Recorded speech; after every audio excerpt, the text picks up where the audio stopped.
আজকে বানাবো অন্যরকম করে পেঁপের তরকারি।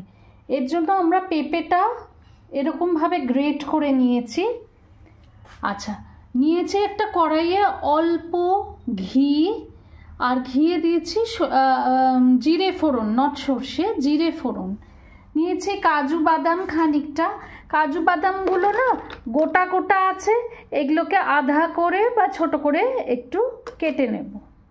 কাজুগুলোকে একটু হালকা করে ভেজে আমরা তুলে নেব, হালকা করে ভাজবো, কাজুগুলো ভেজে তুলে নেব জিরের সঙ্গে।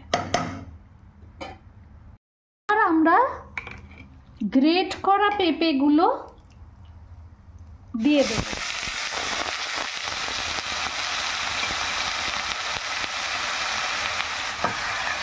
গ্রেট করা পেঁপেগুলো এর মধ্যে দিয়ে দিলাম, দিয়ে নুন হলুদ দিয়ে ঢাকা দিয়ে রেখে দেবো। খুব সিম্পল রান্না, কিন্তু খেতে খুব সুন্দর হয়।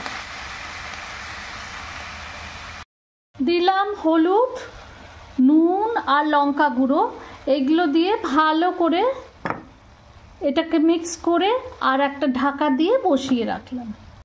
পেঁপে সেদ্ধ হয়ে গেছে, তাই এতে আমরা দুটো কাঁচা লঙ্কা চিড়ে দিয়ে দিলাম, মধ্যেখান থেকে ফাটিয়ে দিলাম কাঁচা লঙ্কাটা। আর এর ওপর দিয়ে দেব অল্প কাজু আর কিশমিশ। কাজুটা আগে ভেজে রেখেছিলাম, দেখালাম আপনাদের। দিয়ে দেব কাজু আর কিশমিশ।